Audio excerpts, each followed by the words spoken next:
Tänase jutluse pealkiri on teil juba seina peal, rahutuvi merekoletise õhus. Ja jutu käigus saad sa kõigele pihta, ma luban. Ma räägin täna mehest nimega Joona. Mõni teab seda lugu Vanast Testamendist, mõni võib-olla pingutab ajusid, et midagi nagu olen kuulnud, anna mõni vihje. Võin anda vihje ka, vihje on suur kala. Nii et üks mees nimega Joona sattus kuidagi moodi ühe suure kala kõhtu ja see kala pidi olema nii suur, et inimene sinna sisse ära mahub ja ta sai sealt kõhust ka välja. Ja see suur kala siis eeldatavasti oli vaal. Ja ma kuskilt kuulsin või lugesin ühest juhtumist aastast 1921, mis räägib vaalapüüdjatest. Ja vaalapüüdjad olid siis merele vaala püüdmas ja üks vaal tuli nende paadi alla, lükkas paadi ümber ja 4 vaalapüüdjat seal paadis kukkusid kõik merre. 3 nendest päästeti ära, 1 jäi kadunuks. Kapten kirjutas oma logiraamatusse, mees üle parda tõenäoliselt on uppunud. Mingi hetk püüti see vaal kinni ja kui nad seda vaala tükeldama hakkasid, siis midagi liigutas kõhus. Ja kui ta kõht lahti lõigati, leiti sealt see 4. vaalapüüdja. Mees oli koomas, aga hingas veel. Ta võeti sealt kõhust välja ja paari päeva pärast ta tuli koomast välja ja jäi elama.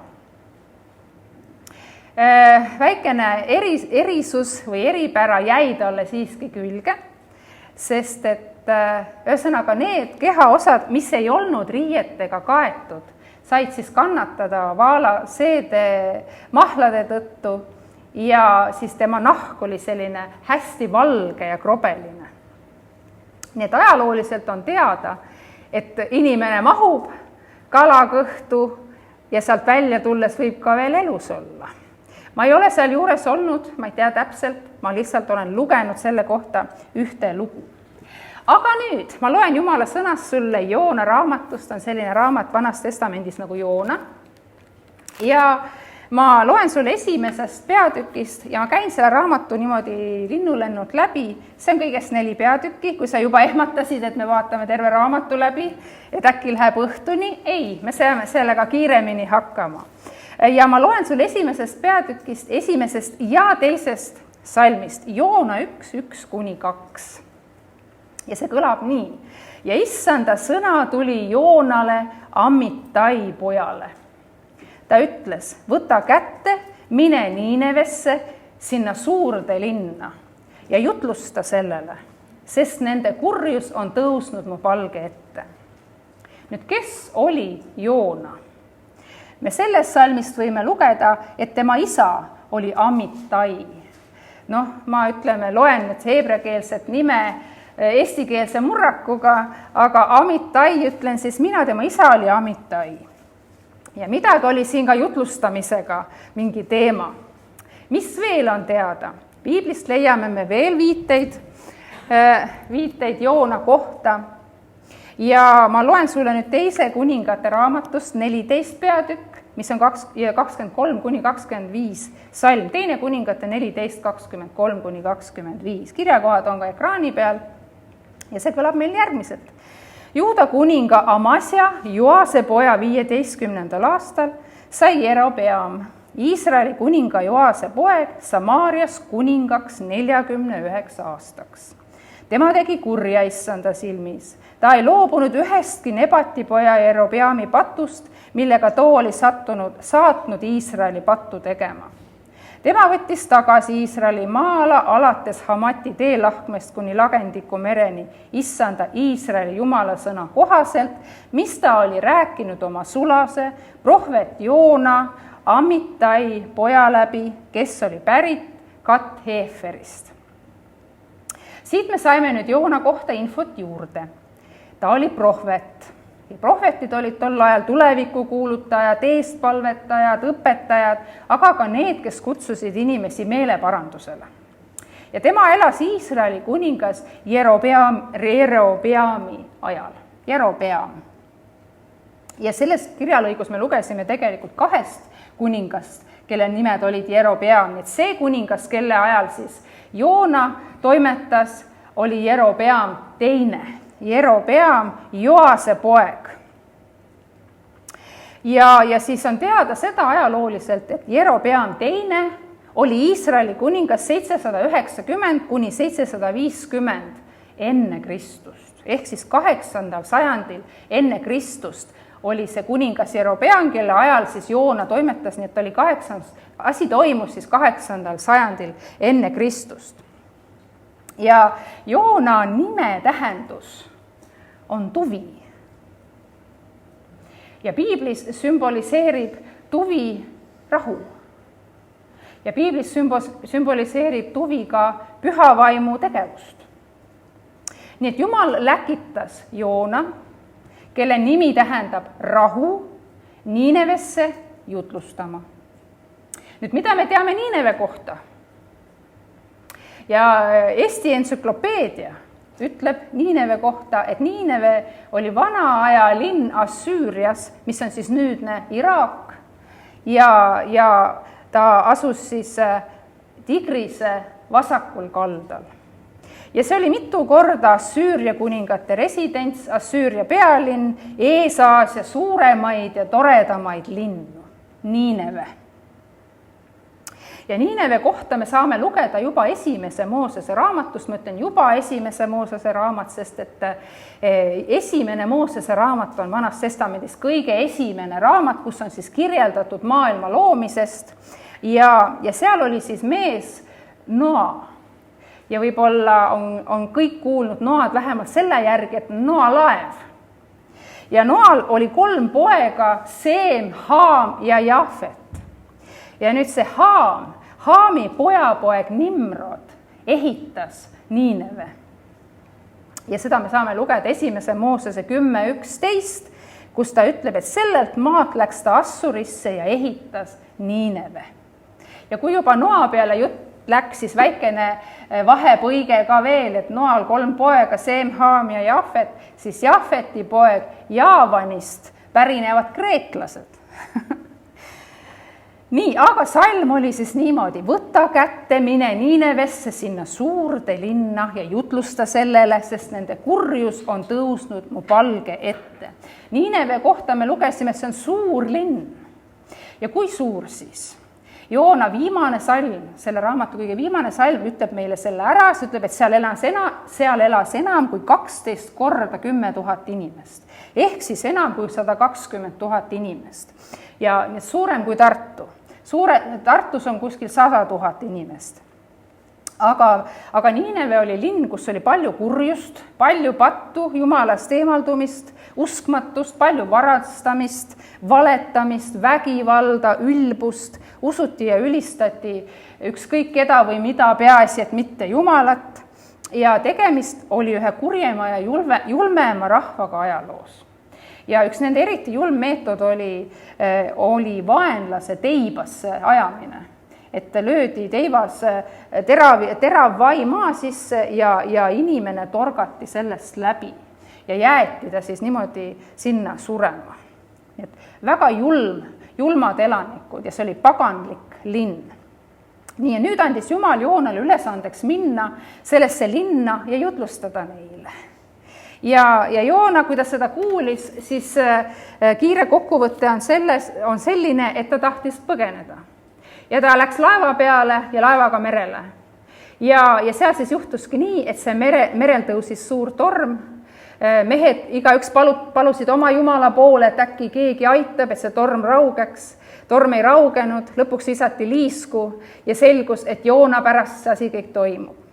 Joona siis seletas ära, et tema ülistab ja kummardab taeva issandat ja tema on sõnakuulmatu olnud ja on põgenenud issanda eest. Ja lõpuks siis suures hädas jäänud muud üle, kui Joona soovitusel Joona visati laevast välja merre ja siis meri rauges. ja midagi juhuslikku siin Jumalal ei ole, teine peatükk hakkab niimoodi, ja issand saatis ühe suure kala, et see neelaks Joona, ja Joona oli kalakõhus 3 päeva ja 3 ööd. Ja seal kalakõhus siis Joona tegi tänupalve pääsemise eest ja jõudis siis järeldusele, et issanda käes on pääste. Ja siis jällegi issand käskis kala, see oksendas Joona kuivale maale. Ja siis Jumal ütles jälle Joonale, võta nüüd kätte, mine Niinevesse ja tee täpselt, ütle neile täpselt seda, mida mina sul käsin. Ja seekord siis Joona tegi seda ja läks. Ja ta ütleb siin, et Joona läks issanda sõna peale Niinevesse, Niineve oli suur linn Jumala ees, 3 päeva teekonda, see tähendab, et 3 päeva on vaja kõndida, et Niinevest läbi saada. Ma ei tea, kas teie kõnnite mõnest sellisest suurest linnast läbi, mille peale 3 päeva läheb, aga Joona siis juba esimese päeva teekonna ajal siis hüüdis veel 40 päeva ja Niineve hävitatakse. Ma ei tea, kuidas on sinuga, kas sina oled seal mõtiskled Jumalaga omavahel, Raul, kui sa palverännakule lähed? Sul ei ole sellist missiooni. Ei ole Jumal sinule öelnud.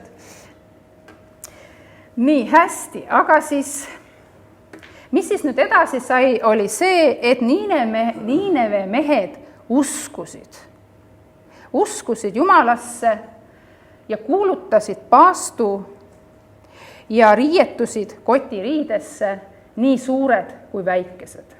Ja kui sa mõtled, et ei tea, mis asi see kotiriie veel on, siis ma aitan sind hädast välja. Kotiriie oli jäme karv kangas, mis oli kootud peamiselt kitse või kaameli karvadest. Ja sellel oli 2 funktsiooni. Esimene oli siis, ta oli selline kaupade hoiustamiseks ja veoks, nagu näiteks vili, aga teine funktsioon oli tahtlikult ebamugavaks tehtud rõivas. Et kui see selga panna, siis selle kraapimine vastu paljast ihu vastas leina või patukahetsuse kibedusele. Selline asi oli kotiriidega. Aga siis nemad riietusid ja siis kuulutas, ja ka kuningas tegi seda sama ja kuulutas siis välja nii-öelda üle, ma ei teagi, kas ülelinnalise, mitte üleriigilise, vaid ülelinnalise paastu nii suurtele kui väikestele, nii inimestele kui loomadele, ei süüa ega juua. Ja siis ütleb piibel niimoodi, et kui Jumal nägi nende tegusid, et nad pöördusid oma kurjalt teelt, siis Jumal kahetses kurja, mis ta oli lubanud neile teha, ega teinud seda. Ja selle peale Joona sai väga tigedaks, sest ma ju teadsin seda, et sa oled halastav ja armuline, pika meelega ja rikas heldusest ja kahetsed kurja. Ma arvasin kohe, et see nii läheb. Mina lähen selle julma rahva sekka ja sina jätad ära selle, mida sa ütlesid, et mina peaks tegema. Ja nüüd Eesti entsüklopeedia ütleb veel Niineve kohta, et 140 aastat hiljem, ehk 612 aastal enne Kristust hävitasid babüloonlased ja meedlased siiski Niineve.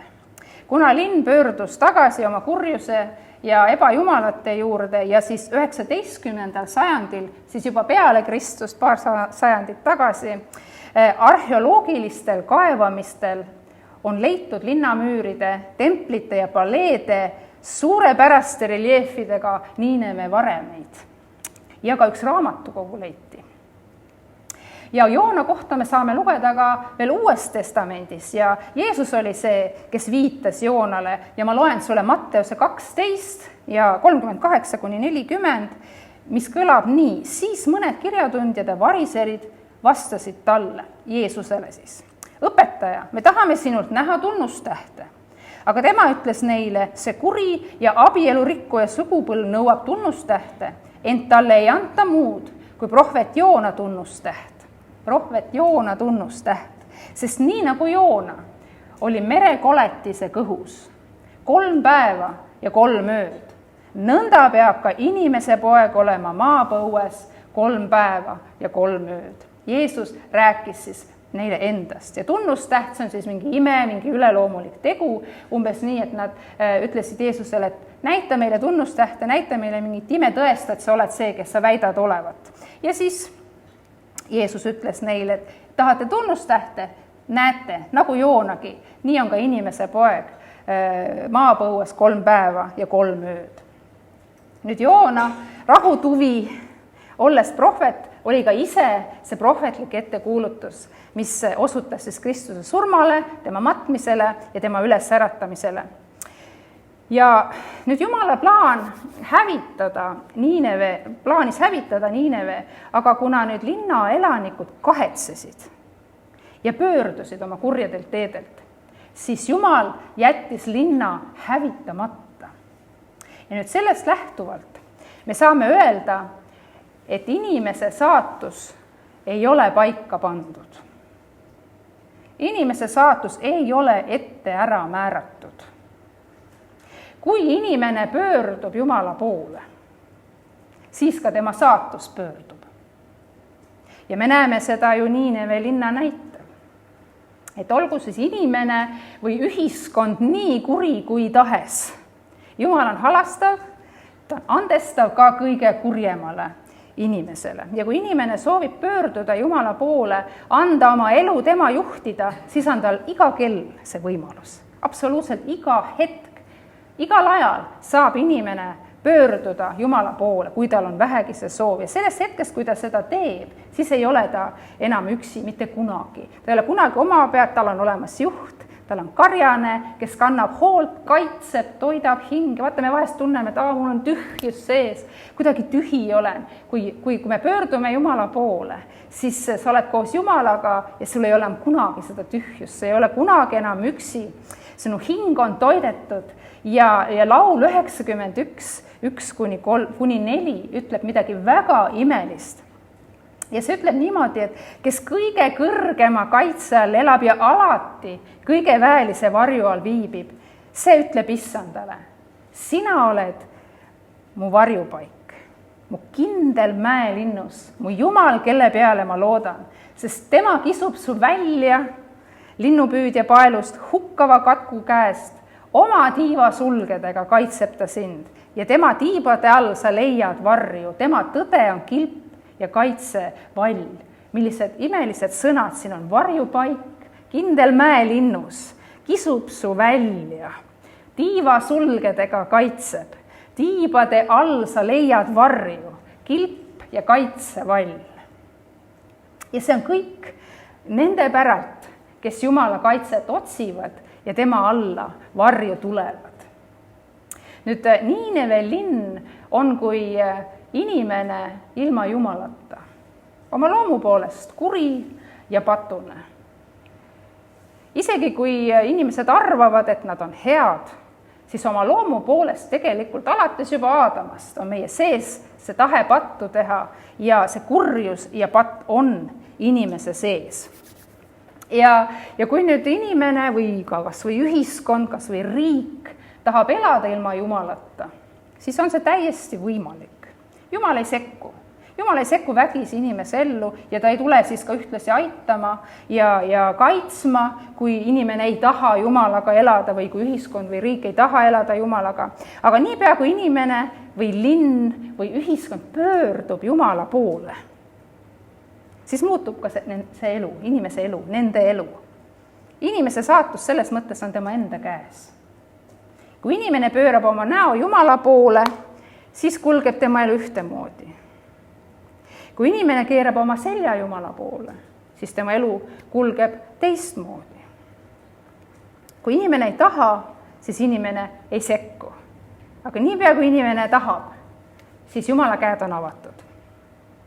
Ja inimesed elavad ka oma elu ilma Jumalata väga suurel määral lihtsalt teadmatusest. Nad ei tea. Mina sündisin küll siia ilma kuidagi, nii palju kui ma ennast mäletan, ma teadsin, et Jumal on olemas. Ma lihtsalt teadsin. Samas ma ei teadnud jälle, et on nagu kogudus või kirik, kus nagu käiakse iga nädal. Ma teadsin, et on jõulud ja rohkem ei teadnud. Ülestõusmispeadest ei teadnud ma ka midagi. Aga alateadlikult ma teadsin Jumalat, aga paljud ei tea. Jumal. Ja kuna inimesed ei tea ja nad on teadmatuses, siis selle tõttu vajabki inimkond jooneid, kes tuletavad meelde, et on Jumal, kes on loonud taeva, kes on loonud maa, kes kutsuvad inimesi taastama oma suhet loojaga. Ja tegelikult ka kirikud on need joonad. Ka meie kirikuna oleme see joona. Räägin ühe seiga oma elust. Ma sain niimoodi ametlikult kristlaseks 18-aastaselt. Ma olin siis gümnaasiumi viimases klassis või oli see juba eelviimane, aga ühesõnaga ma jõudsin gümnaasiumi, või tähendab, siis oli keskkool, ma käisin Karksi-Nuie keskkoolis ja siis ma sain seal päästetud ja minu mõned klassikaaslased veel. Ja enne keskkooli lõpueksamile minekut me otsustasime kokku saada, et eksami pärast palvetada, et meil läheks hästi ja siis me kogunesime ühe naise koju. Ja siis me palvetasime, et meil läheks paremini kui teistel ja me oleksime targemad ja kuna me oleme ikkagi Jumala lapsed, et kindel viis oleks ja loogiline ju, Jumal on meiega. Ja see ei olnud väga hästi palvetatud palve. Ma sain halva pileti, 30 piletit, see oli ajaloo eksam, väga mahukad piletid, ma sain siis nüüd 2 viimast ma ei jõudnud õppida enam lihtsalt ja saingi siis eelviimase. Õpetaja pingutas, nagu president Trump hiljuti ütles, et ma pingutasin oma tagumiku paigast, et Ameerikal läheks paremini.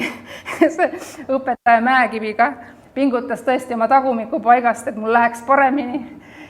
Aga ma sain siis hädaga 3 kätte ja täpselt samamoodi läks ka halvasti kõikidel teistel, kellega me siis koos kristlastega enne palvetasime. Meil läks kõigil halvasti. Ja siis, kui ma läksime pärast eksamit, läksime kõik koos jälle selle naise juurde analüüsima kõike seda ja rääkima oma kogemusest, või mitte kogemusest, aga oma halbadest eksami tulemustest. Siis see naine ütles, et ma arvasin kohe, et teil nii läheb, sest teie palved olid nii uhked ja üleolevad. Ja ma mõttes, ma olin täiesti pahviks löödud selle naise sõnadest. Et miks ta seda meile kohe ei öelnud? Et me olime alles kristlaseks saanud noored ja rohelised ja kõrvatagused märjad. Miks ta ei hoiatanud meid? Et me olime oma palvetes veidi vales suunas. Et oleks võinud meid hoiatada, me oleksime oma meelt parandanud, me oleksime palveid muutnud, me oleks Jumala ees õige südame hoiakuga läinud oma eksamit tegema ja ma usun, et meie tulemused oleksid teised olnud. Ta oleks võinud hoiatada. Aga nüüd Joona, tema oligi see, kes hoiatas seda rahvast, et nad õigesse rööpasse tagasi saada ja see rahvas võttis seda hoiatust kuulda. Nad parandasidki meelt ja nende saatus sai ümber pööratud. Tänu sellele, et oli üks Joona, kes hoiatas ja tänu sellele, et inimene võttis kuulda seda hoiatust. Ja ühesõnaga, inimesed pääsevad, kui nad Jumala poole pöörduvad ja paluvad issandalt andestust ja kui nad seda teevad, siis kui ma lugesin, et kes kõige vägema varju all viibib, et me tuleme maailmast mitte kristlastena otse kui vihma käest räästa alla. Me tuleme issanda varju alla. Ja ütleme seda siis meie maises elus. Me oleme nii-öelda tulnud vihma käest räästa alla, aga ka igaviku mõttes me tuleme põrgust igavesse ellu. Nii et tänu Jumalale Joonate eest ja tänu Jumalale ka mina enda elus võin öelda, et olid need Joonad, Soome missionärid, kes tulid meie tundi ja soome keele tundi kooli ja nad küll ei hoiatanud, aga nad kutsusid ja rääkisid meile pöördumise ja Jumala poole pöördumise ja meeleparanduse vajalikkusest. Nii et Jumal tahab endiselt inimestele armu anda, kui nad vaid pöörduvad. Kui nad pöörduvad tema poole ja kahetsevad kurja, mida nad on teinud. Ja Jumal andestab ja ta hoiab ja kaitseb kõiki, kes tema varju alla tulevad ja tema kaitse alla tulevad. Ja Joona sõnum oli selline otsekohene hüüatus, et veel 40 päeva ja see linn hävitatakse, Niineve hävitatakse. Ja see linna reaktsioon näitab meile, et halba kohtuotsust saab ära hoida. Saatus saab muuta. Ja see Niineve linna reageerimine Joona sõnumile innustagu ka see meid, ütleme, jumalike hoiatustele reageerima ja kiiresti reageerima. Et kui püha vaim koputab sulle ja hoiatab sind millegi suhtes, annab märku, kutsub üles hülgama, kutsub üles loobuma, otsustama, valima, tegema midagi korda, mis ei käi Jumala sõnaga ühte jalga, siis ära sulge oma südant. Reageeri püha vaimu koputusele, olgu su süda pehme ja reageeri kiiresti. Ja kui sa plaanid midagi teha või juba teed midagi, mille suhtes su südames ei ole rahu või mille suhtes sa tead, et see ei käi Jumala sõnaga kooskõlas või mille suhtes sa tead, et see ei ole õige, siis reageeri sellele kiiresti. Olgu see Niineve rahvas sulle eeskujuks, kes reageeris kiiresti ja vastavalt sellele oli ka nende edasine elu. Ja Jumal hoiatab meid ainult ühel põhjusel. Ta armastab sind ja tahab sulle parimat. Nii nagu Kuldar armastab öelda, et mitte lihtsalt head, vaid parimat. Niisiis, Joona raamat räägib Jumala suurest armust ja halastusest inimese vastu. See räägib Joonast, kes vaatamata oma tõrkumisele siiski oli nõus olema Jumala saadik ja see, kes räägib inimestele, et nad pöörduksid, see rääkis rahvast, kes oli valmis pöörduma, nende saatus pöördus tänu sellele, et nad olid sõnakuulelikud, nad pöördusid Jumala poole, nad kahetsesid oma kurjust ja nende saatus sai pööratud ja ma siiralt usun, et meil kõigil on siit midagi kaasa võtta. Aamen.